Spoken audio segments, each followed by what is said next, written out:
जब भी हम बात करते हैं हेल्थ केयर के हवाले से, तो वो भी बहुत सारे इलाकों में पहुंचानी जो है बड़ी मुश्किल हो जाती है। अब हर घर पे तो जाके हेल्थ केयर प्रोवाइड नहीं की जा सकती, उनके लिए एक एरिया को जो है वो मार्क करके उनके लिए एक अच्छा अस्पताल बनाया जा सकता है। लेकिन फिर बहुत सारे लोग ये भी कहते हैं कि हमारे इलाके में छोटी छोटी डिस्पेंसरीज जो हैं वो कायम कर दी अगर जाएँ, तो वहाँ पे जाके बुखार का, नज़ला ज़ुकाम, इस तरह डायरिया, इन चीज़ों का इलाज जो है वो मुमकिन है। अगर किसी बड़ी चीज़ के लिए हमें जाना पड़ेगा तो हम हस्पताल की तरफ रुख करेंगे। तो अल खिदमत जो है वो डिस्पेंसरीज भी बहुत सारी लगाती है और फ्री वहाँ पे तो दवाइयाँ भी मुहैया की जाती हैं। तो उस प्रोजेक्ट के हवाले से ज़रा बताएं कि वो डिस्पेंसरीज कहाँ कहाँ मौजूद हैं, कितनी तादाद में है, और वहाँ जो दवाइयाँ फराहम की जाती हैं वो तो बिल्कुल फ्री ऑफ कॉस्ट होती हैं, तो उसका बंदोबस्त आप लोग कैसे करें? देखिए, हमारे जो बड़े हॉस्पिटल्स हैं, मैंने बताया हमारे रीजन में 5 हैं और पूरे पाकिस्तान में 50 से ज़्यादा है, 55 है, ठीक है।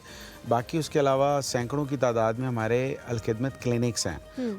उस अल खिदमत क्लिनिक का मॉडल ये होता है कि एक जीपी बैठा होता है और वो 100 रुपये पर्ची या 150 रुपये पर्ची में वो एक दिन की दवाई टीके के साथ, वो जैसे नॉर्मल एक जीपी प्रैक्टिस चल रही होती है, वो दे रहा होता है, ठीक है।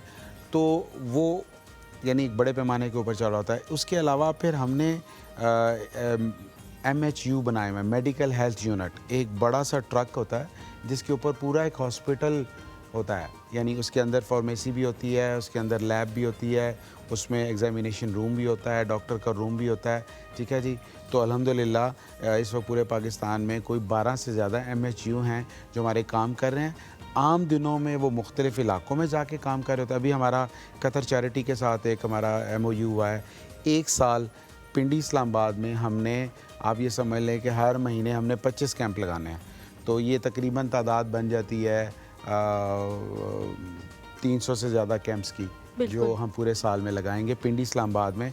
ये इंशाल्लाह अगस्त में स्टार्ट हो रहा है। तो उसमें क्या है कि बिल्कुल फ्री ऑफ कास्ट डायग्नोसिस हो जाएगा। देखिए, हमारा मसला है, हम शुगर में भी, हम बहुत सारी चीज़ों में नंबर 1 है, तो शुगर भी हमारे मुल्क में बहुत ज़्यादा है। तो अब इशू ये होता है कि बहुत सारे लोग टेस्ट ही नहीं करवा पाते, तो ये उनके डोर स्टेप पे जाके उस MHU के ज़रिए, उसका पूरा एक क्रू होता है, डॉक्टर होता है, उसमें फिलबॉटमिस्ट होता है, उसमें डिस्पेंसर होता है, जो हम उनके इलाकों में जाके कैंप्स लगाते हैं, फ्री ऑफ कॉस्ट कैंप होते हैं, और फिर उनका रेफरल बन जाता है। अगर उनको कोई प्रॉब्लम हो तो वो जो हमारे बड़े यूनिट्स होते हैं, फिर उनकी तरफ उनको रेफ़र कर दिया जाता है। बिल्कुल ठीक हो गया। हमें कॉलर लेते हैं जी। हमारे साथ सिमाब हैं पंजाब से। सिमाब के बारे में मैं आप लोगों को ये बता दूं, कॉल वो अब थोड़ा कम करती हैं, लेकिन मेरे साथ हर वक्त राब्ते में होती हैं, बल्कि अब ऐसा लगता है कि हर वक्त उनसे बात हो रही है, हर वक्त उनकी राय का मुझे पता लग रहा होता है। इवन ज़ैनब को भी मैं अक्सर बता रही होती हूँ कि वो आपके बारे में मैसेज है, हाँ, सिमाब का कल मैसेज है, हाँ। तो मैं ज़ैनब को भी अक्सर बता रही होती हूँ, उन्होंने आपके बारे में ये बात की, ये की, ये की। तो हर वक्त अल्हम्दुलिल्लाह अब हमारा राब्ता जो है वो होता है। कैसी हैं सिमाब आप? जी, मैं अल्हम्दुलिल्लाह ठीक हूँ। पहले तो अस्सलाम वालेकुम, प्यारी लड़की हो, कैसी हो? बिल्कुल ठीक, अल्हम्दुलिल्लाह हम बिल्कुल ठीक है। आप कैसी हैं? जी, मैं भी ठीक हूँ अल्हम्दुलिल्लाह। और ज़ैनब जो है, उनका प्रिंट भी बेहद खूबसूरत लगता है स्क्रीन पे, बहुत अच्छा लग रहा है। बिल्कुल जी। और जो हमारे गेस्ट हैं उनके बारे में मैं कहना चाहूँगी कि वो किसी भी मोटिवेशनल स्पीकर से ज़्यादा पुरतसी गुफ्तगू कर रहे हैं, क्योंकि सिर्फ बातें ही नहीं, अमलन भी वो वैसा ही काम कर रहे हैं। तो उससे आप सोचें कि 2 चंद हो गई उनकी गुफ्तगू। बिल्कुल ठीक कह रही हैं।